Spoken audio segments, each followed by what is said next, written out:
Comienza la entrevista aquí en Canal 5. Gracias por acompañarnos. Hoy es un día especial para esta casa por el invitado, pero si me dan 10 segundos nada más, quiero contarles esto, que tiene que ver también. Ayer me tomé un ómnibus y había en el ómnibus ya un rapero, un muchacho muy joven, 17 años. Cantaba bien, con su música, con su estilo, y empieza allí a contar parte de su historia de vida y dice que tiene una familia que lo apoya mucho, decía este chiquilín, este muchacho, que ya está estudiando, que está en quinto de biológico y que su deseo es ser científico. Y mientras él cantaba eso, yo pensaba en nuestro invitado, en nuestro entrevistado de hoy, que acá se lo presentamos. Rafael Alberto Radi Isola es doctor en Medicina y Ciencias Biológicas, presidente de la Academia Nacional de Ciencias de Uruguay, profesor grado 5 del Departamento de Bioquímica de la Facultad de Medicina y director del Centro de Investigaciones Biomédicas de la Universidad de la República. Es el primer científico uruguayo en ser nombrado por la Academia de Ciencias de Estados Unidos como científico extranjero asociado a la organización. Nació el 7 de mayo de 1963 en Montevideo. Es hijo de Alberto y Carmen, hermano de Jorge y Alicia, padre de Catalina y Magdalena y abuelo de Felipe. Proviene de una familia mezcla de libaneses maronitas e italianos. Nació y se crió en Belvedere, donde aún es conocido como Beto. De chico jugaba a la pelota en la calle Carlos de la Vega, asistió al Colegio San Francisco de Asís y al Liceo Bauzá. Fue un buen alumno, jugó al fútbol en Nadic, donde compartió equipo con Carlos Pato Aguilera, practicó básquetbol, ajedrez, fue docente de inglés y tocaba la guitarra. Se doctoró en medicina en 1988 y comenzó los estudios doctorales en ciencias biológicas. Es integrante de la primera generación del Programa de Desarrollo de las Ciencias Básicas, PDCIBA, de la Universidad de la República. Realizó una pasantía doctoral en la Universidad de Alabama, en Birmingham, entre los años 1989 y 1992. Ha recibido innumerables reconocimientos, participa en cargos directivos de sociedades científicas, publicó cientos de artículos y es editor de publicaciones del área biomédica.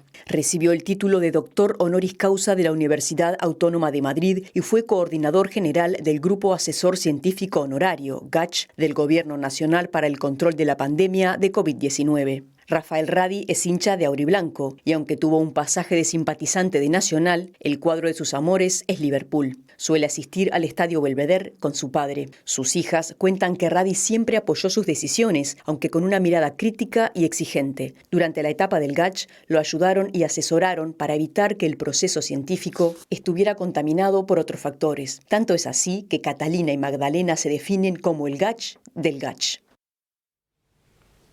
Mire usted, ¿cómo anda, Radi? Bienvenido. Buenas noches. ¿Qué tal, Leonardo? Muchas gracias y gracias por la generosísima introducción que han hecho. Muy emocionado. Muchas gracias. Usted tiene un currículum imponente. La verdad que todos quedamos, lo que teníamos que leer para esta entrevista, quedamos un poco impactados.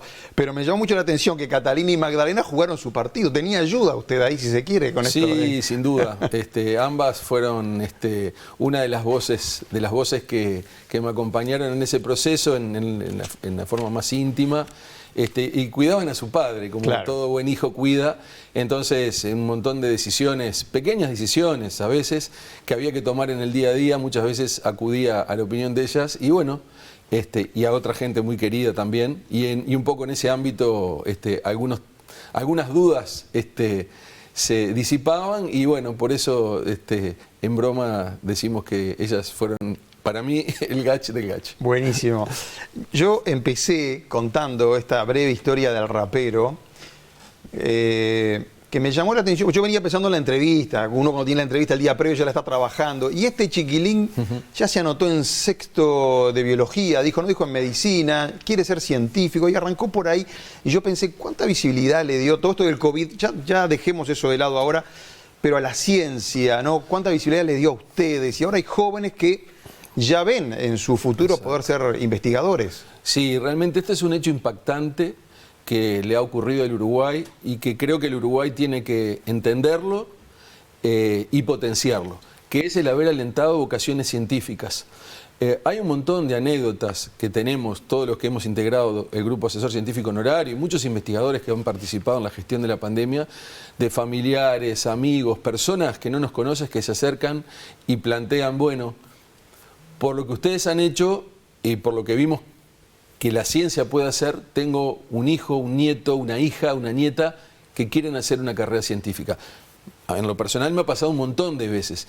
Y eso realmente es una novedad. Y tan es así que en el año pasado, para dar solo un ejemplo, la matrícula de vocaciones científicas en la Facultad de Ciencia aumentó un 45% en relación a lo que venía. Y debo decir también que en medicina y en enfermería también aumentó significativamente la matrícula. De forma que la salud y la ciencia, desde el punto de vista de lo que fue lo vocacional, tú me planteabas el tema del rapero que quiere hacer biología, indudablemente impactó esa visibilización de la ciencia como creo que nunca había tenido el país. Y bueno, este es uno de los elementos positivos que queda de una situación muy difícil. Fue la parte buena, si se quiere, ¿no? De un momento gravísimo para todos. Mostrar que hay una trama de ciencia en el país, de gente muy sólida, de instituciones y programas que se han construido a lo largo de más de 3 décadas en forma muy consistente, y que ahora desembocó que, bueno, más uruguayos y uruguayas conozcan que hay científicos y ciencia en el Uruguay y que nuevas vocaciones científicas se alientan, y eso realmente es muy gratificante. ¿Y hacia dónde va la ciencia en Uruguay? ¿Ustedes tienen claro eso, hacia cuál es la hoja de ruta? Bueno, en ocasión de haberse cumplido los 100 años del nacimiento del doctor Roberto Caldeiro Barcia, que fue el fundador del programa el programa de desarrollo de ciencias básicas PDCIVA, me tocó dar una pequeña alocución en la Sala Baferreira el año pasado, y yo titulé el proceso científico en el Uruguay entre la demostración y la encrucijada. La demostración es de lo que hemos hablado recién, pero ahora es la encrucijada. Ahora estamos en un cruce de caminos. A ver. ¿Para dónde va la ciencia del Uruguay? ¿Cuánto apoyo va a recibir la ciencia del Uruguay? Y sobre todo, si el Uruguay se piensa hacia el futuro como un país cuyo desarrollo en buena parte reside en el conocimiento científico y en la incorporación de la ciencia a todos los niveles de la vida nacional, que incluyen lo productivo, pero lo educativo, lo sanitario, lo ambiental. Entonces, esa reflexión, esa encrucijada es la que el país hoy tiene delante. Es decir, ya no se trata de un programa de formación de científicos y de una comunidad científica incipiente, sino que ahora hay que ver si a esto le damos un empujón para que el país profundice un desarrollo socioeconómico y humano con un componente de creación de conocimiento científico endógeno, creado por uruguayos conectados en el mundo. Y eso tiene como varios asuntos. Hay asuntos de carácter cultural, hay asuntos de carácter institucional, cómo se ubica la institucionalidad de la ciencia en el país, quiénes son los actores del mundo de la política que van a apoyar este proceso, y también hay un tema presupuestal. Y esas son las dimensiones sobre las que tenemos que pensar ahora. La parte de estructura, tenemos bastantes institutos, si se quiere, para lo que es Uruguay, ¿no? Tenemos institutos. Donde ustedes trabajan, si se quiere, y eso más del sector privado, sí, después aparte del sector privado. Exacto. Es cierto, está el tema de los recursos que siempre es bravísimo. Todos los gobiernos hacen discurso que hay que llegar a determinado nivel de plata y no se alcanza. Usted hace poquito se reunió en Torre Ejecutiva, no sé si con el presidente de la República o con Álvaro Delgado, por el tema presupuestos. ¿Cómo le fue allí? Bien, nosotros empezamos desde hace ya algunos meses una ronda de contactos, primero con ministros, empezando por el ministro de Educación y Cultura, porque la ciencia hoy, del punto de vista institucional, reside en el Ministerio de Educación y Cultura, con varios otros ministros, recuerdo Pablo Mieres, Omar Paganini, el propio Isaac Alfi. Tenemos una entrevista para la semana que viene que me va a acompañar Fernando Paganini con la ministra de Economía y Finanzas, Azucena Arbeleche, y tuvimos la reunión con el presidente de la República, luego de haber pasado esos primeros contactos con los ministros para ver si el tono de lo que estábamos proponiendo desde la Academia de Ciencias tenía sustento y sustrato como para seguir avanzando. Nos recibió el presidente, inicialmente era en Torre Ejecutiva, finalmente por tema de agenda nos recibió en la residencia de Suárez y Reyes. Bien. Y ahí acudimos con otros 2 integrantes de la Academia Nacional de Ciencias. Que ustedes además lograron tener con el presidente una charla más amena siempre, sí, ¿no? Sin duda. La verdad que se hace fácil. Que eso también ayuda, me parece. Se hace fácil el diálogo y se hace fácil inclusive coordinar las reuniones. Claro. Algo que uno podría pensar que es extremadamente difícil si uno lo hace, digamos, por los mecanismos formales. Las relaciones que se fueron generando permiten un diálogo que hacen que las reuniones y los intercambios sean mucho más frescos y más rápidos. Tuvimos la reunión con el presidente de la República, le presentamos el documento que tenemos ahora a disposición y que también presentaremos la semana que viene en la Comisión de Ciencia y Tecnología del Senado, para la cual también fuimos convocados. Y en ese documento planteamos 16 acciones que desde la Academia de Ciencias pensamos que son acciones urgentes para el soporte de la base del Sistema Científico Nacional. Algunas acciones tienen que ver con reforzar instrumentos que ya existen, por decir uno, Sistema Nacional de Becas. El Sistema Nacional de Becas existe, pero es chiquito, financia poco, hay muchos jóvenes que no tienen acceso a becas. Bueno, eso existe, hay que reforzarlo. Y otros programas que hay que crear, quizás no para este año, pero sí tenerlo en una mirada de 2, 3, 4 años como programa de retorno de científicos, por ejemplo, para el Uruguay. Entonces, en esas 16 acciones se abre un menú que el gobierno, el Poder Ejecutivo y el Parlamento tendrá para identificar, ver dentro de las prioridades qué cosas realmente valen la pena empujar en esta rendición de cuentas, y en ese sentido yo diría que tenemos un mediano optimismo de que va a haber una señal presupuestal que se acople a estas solicitudes de reforzamiento de herramientas existentes y de otras que hay que crear para salir de esa encrucijada, claro, porque el sistema hoy está muy atorado. Claro. Así que se van de esa reunión con el presidente bastante contentos. Sí. No les dijo, son buenas ideas, pero no podemos. No, hay una chance de que algunas cosas empiecen a caminar por el lado que ustedes quieren. Sí, yo creo que el eje educación y ciencia es un eje que tiene que estar muy interconectado. Uno no puede pensar el conocimiento del siglo XXI como en compartimientos estancos, educación por un lado, ciencia por otro. Por supuesto que la ciencia luego tiene el componente de innovación y tecnológico, pero hay una suerte de vasos comunicantes entre el sistema educativo y científico. El sistema científico se desarrolla a nivel de la educación terciaria y superior, que tienen que ser en forma sistémica abordados. Entonces, en ese eje educación y ciencia es que nosotros entendemos que tenemos una llave para salir de esta encrucijada y donde la ciencia tiene que retroalimentar la formación de los niños y de los jóvenes para alentar más vocaciones científicas, pero sobre todo para que podamos entender el mundo en términos de información de calidad, no de desinformación, no de noticias falsas, sino tener las bases metodológicas para poder discernir lo que se acerca más a la realidad de aquellas cosas que son hipótesis, especulaciones o directamente mentiras. Claro. Esto se va a votar en el Parlamento, es el que en última instancia define, ¿no?, los presupuestos, para dónde va el dinero. Si me permite un segundo, Radi, tenemos al senador Jorge Gandini del Partido Nacional, que precisamente le fuimos a preguntar sobre los recursos para la investigación, para la ciencia. Me parece importante que el Poder Ejecutivo conozca algunas de las iniciativas que manejamos, porque ni los podemos sorprender en el Parlamento, ni podemos ir contra algunos criterios que el Poder Ejecutivo en general tendrá que tener. Así que le planteamos primero las prioridades: ciencia, educación, tecnología e innovación. Hubo un compromiso del 2014 de llegar al 1% del Producto Bruto, seguimos en el 0,4%. Nos enteramos y se visibilizó en la pandemia lo importante que es y todo el capital que tenemos escondido en esa materia. Hay que proyectarlo, es mirar hacia adelante y hay que vincularlo con la educación. Educación, con ciencia, tecnología, innovación, investigación, es desarrollo sostenible y con buenos ingresos y salarios para quienes se embarquen en ese proceso. Esa nota con Gandini fue después que el senador se reunió con el presidente de la República, además, ¿no?, que muestra también cómo va la cosa. Ahora, ¿se llegará a ese 1%? Lo que ustedes piden económicamente en presupuesto, ¿ese es 1% del PIB? ¿Está por ahí o cómo es la cosa? Está muy bien.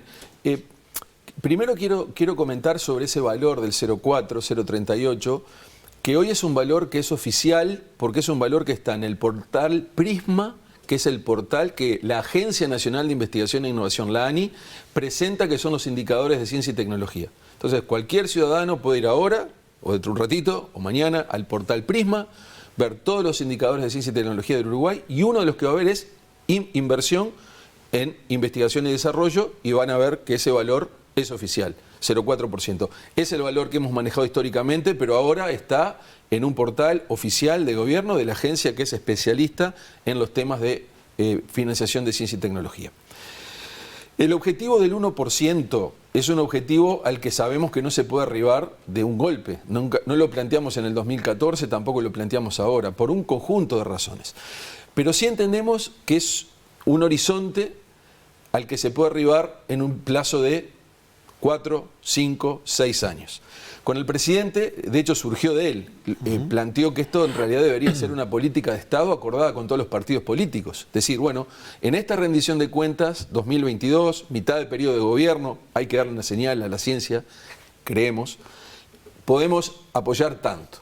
Será un 0,05% del PBI. Perdón, ¿surgió el presidente lo que llegar a ese 1% con acuerdo en 5 años? ¿Es eso?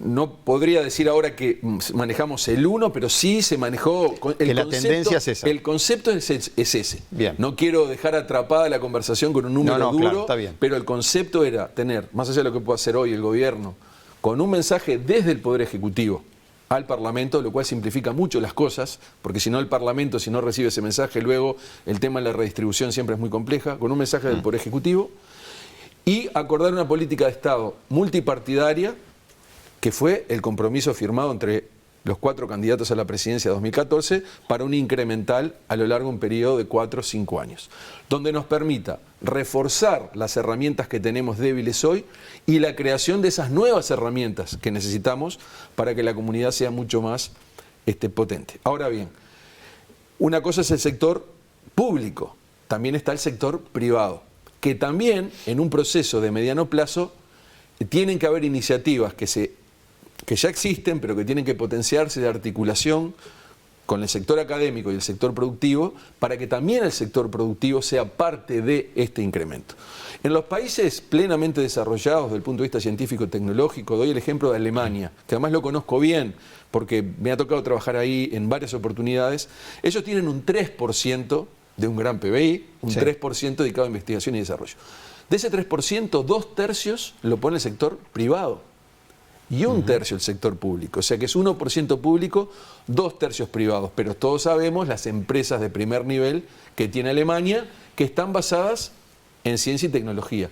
Entonces, en ese incremento, el sector público va a tener que ir apoyando y tiene que empezar a ver una pendiente ascendente del sector privado, de forma que en un sueño, en 10 años o 15 años, cuando el Uruguay llegara a un 2%, un 3% del PBI, realmente seamos socios, el sector público y privado, en esto de invertir en ciencia y tecnología e incorporar científicos a las empresas nacionales. Algo ya se está haciendo, pero hay que hacer mucho más. ¿Y están llegando científicos, están retornando científicos al país ahora? ¿Se están yendo? ¿Cuál es ahí el panorama? Hubo algún retorno cuando se creó el Instituto Pasteur de Montevideo, en 2007. De hecho, me tocó participar en la primera comisión asesora que tuvo que seleccionar a aquellos que venían. Pero bueno, el instituto ya tiene un volumen de investigadores, las posiciones están bastante... Jorge Valle había hablado de traer científicos también. Hoy está difícil, a nosotros nos resulta muy difícil, no tenemos ningún programa potente de retorno de científicos. Cuando uno quiere hacer retornar un científico de 35, 40 años, que tiene, seguramente puede tener su pareja, hijos, el paquete para volver tiene que tener algún atractivo, porque el mundo está requiriendo científicos. Claro. Ya sabemos, y está escrito, ¿cuántos científicos extranjeros necesita Estados Unidos? ¿Cuántos científicos extranjeros necesita China? ¿Cuántos científicos extranjeros necesita Alemania? Entonces, ¿cómo hacemos nosotros para hacer volver gente? Obviamente habrán vocacionales que vuelven sí o sí, pero cuando uno ya tiene familia, tiene que pensar en el mediano plazo, necesita salario, cierta estabilidad. El caso del Instituto Pasteur fue muy bueno porque eran cargos de 5 años, renovables a 5 más con evaluación, y eso daba tiempo para establecerse. Y luego, además del salario, condiciones de trabajo, laboratorios, posibilidades de hacer experimentos. Uruguay tiene mucha conectividad a nivel de redes internacionales, eso lo tenemos. Entonces, a la pregunta de Leonardo, yo diría que hoy la tendencia más bien es a la salida y menos al regreso. Y me consta que hay muchísimos de los que salieron, ahí hay una ventana de oportunidad que dura entre 4 y 6 años, cuando uno se va. Si no vuelve después de eso, ya es muy difícil el retorno. Y esa ventana de oportunidad también es parte de la encrucijada. Claro, ahí es donde hay que ir a pescarlos, digamos, ¿no? Ahí es donde hay que ofrecer posibilidades. A mi propio centro, de la Facultad de Medicina, le cuesta enormemente hacer volver uruguayos que quieren venir, porque no tenemos herramientas potentes para hacerlos retornar. O sea, que uno de los 16 puntos que le hemos planteado a los ministros y al presidente de la República y también al director de la OPP, el economista Isaac Alfi, es tener un programa de retorno de científicos uruguayos y también la posibilidad de que vengan científicos de otros países, de Argentina, de Brasil, de Europa, de Asia. Toda gente, todas personas que puedan aportar capital humano de calidad deberían ser interesantes en un modelo de desarrollo, por eso también en un modelo de desarrollo que incorpore la idea de que la ciencia vale la pena al país. Quiero preguntarle sobre dos conceptos que estuve leyendo para esta entrevista y para ver si los podemos explicar, si usted lo puede explicar. Ciencia abierta. ¿Es nuevo en la terminología? Sí. ¿Une varios puntos ahora? Sí. ¿De qué se trata bien? Es un concepto muy moderno, muy importante. La ciencia abierta es un movimiento que se ha desarrollado en los últimos 10 años, fundamentalmente en Europa y en Estados Unidos, pero ahora la UNESCO lo está adoptando y está haciendo una consulta a los países, y Uruguay de hecho ya ha suscrito al concepto de ciencia abierta hace algunos años, creo que fue en 2019, y la idea es que ahora ratifique su posición en el sentido de que lo producido a nivel científico, y sobre todo si viene de investigaciones desarrolladas con fondos públicos, sean de libre acceso a todos, sean investigadores o no, incluyendo los datos, por eso se habla de datos abiertos, y que eso aliente a un mayor entendimiento del proceso de investigación científica y a la reutilización de datos abiertos, para hacer nuevos descubrimientos. A veces con mis propios datos yo hago un descubrimiento, pero hay otra persona que con esos mismos datos da un paso más. Hoy que está todo más cerrado, digamos. Hoy todavía el trabajo de ustedes es más, más hermético. Por ejemplo, parte de la ciencia abierta también tiene que ver con poder acceder a la literatura universal. Por ejemplo, el portal Timbó, sí, que Uruguay tiene, lo maneja la agencia, y que le da el libre acceso a un montón de literatura científica a investigadores y no investigadores, fue un gran avance. Pero el portal Timbó tuvo un desafío el año pasado de una cierta restricción, y se perdieron algunas revistas y ahora se están recuperando, porque la posibilidad de acceder a la información científica, los que consideramos que el concepto de ciencia abierta es correcto, forma parte además del derecho humano en la ciencia, y entonces UNESCO está trabajando a nivel de los países para que la información científica circule con un nivel de apertura mucho más amplio. Eso se da un poco de bruces con el concepto de propiedad intelectual. Le iba a decir, porque acá hay inversiones también, exacto, y después de las inversiones hay ganancias. Ahí hay propiedad intelectual, hay sector privado. Entonces, las patentes también, ¿no? Las patentes. Claro, propiedad intelectual, ahí patentes, está, van de la mano. Entonces, bueno, ahí hay que compatibilizar lo que es la ciencia fundamental, lo que es la cultura científica, el acceso a los datos, con el otro tema que es propiedad intelectual y patentes. Bueno, ahí hay una tensión, sin duda, que habrá que resolver, pero independientemente de la parte de propiedad intelectual, patentes, el tema de ciencia abierta, datos abiertos, es algo que se nos viene, acceso a la literatura científica abierta. A Uruguay lo ha favorecido mucho esto. Tú no sabés, Leonardo, lo que nos costaba a nosotros hace 20 o 30 años acceder a la literatura científica internacional, claro, en tiempo real. Le mandábamos cartas a nuestros colegas, la carta iba por correo, a los 3-4 meses alguien te mandaba algo, nos poníamos muy contentos. Hoy es instantáneo. Entonces eso nos ha ayudado, y debo decir que este proceso es un proceso que en los próximos años se va a profundizar. Va por ahí. Pese, por ejemplo, a los laboratorios, pese a los que invierten para obtener ganancias, pese a todo eso, ¿habrá ciencia abierta? Bueno, va a haber una parte de la ciencia que es lo que nosotros producimos con los fondos públicos, que necesariamente, y que publicamos, que necesariamente va a tener que ir a ese modelo de ciencia abierta. Luego está esta otra parte que tiene que ver con propiedad intelectual y patentes, que es como otro sistema que corre en paralelo. Ahí hay un montón de asuntos para discutir, hay temas inclusive de carácter ético, el ethos, qué es lo que queremos de un científico, cuáles son los valores que como científicos queremos alimentar, y bueno, ahí hay posiciones que son diversas. Pero creo que van a ser dos sistemas que van a tener que coexistir, y esto sin duda es un camino que Uruguay tiene que empujar, profundizar, y que va conectado con el concepto de la Declaración Universal de Derechos Humanos, que la ciencia es un derecho humano. El otro día, me quedan 2-3 minutos nada más, pero el otro día estaba escuchando a Daniel Salinas, el ministro, que capaz que se va a a este organismo internacional, ¿no? La Organización Panamericana de la Salud. Habló allí también de un concepto de una sola salud, One Health, lo dijo en español y en inglés. Ahí, ¿cuál es la teoría en definitiva? Bueno, este es un concepto que emerge ya de hace con fuerza diría que hace ya casi 2 décadas, donde notoriamente se plantea la sobrepoblación que tenemos a nivel universal, la deforestación, las interfaces hombre-especies silvestres que se está dando, implica que cuando uno habla de salud, la salud tiene que ser pensada como un concepto integral que involucra la salud ambiental, la salud animal y la salud humana. La ambiental incluye también lo vegetal, obviamente, ¿no?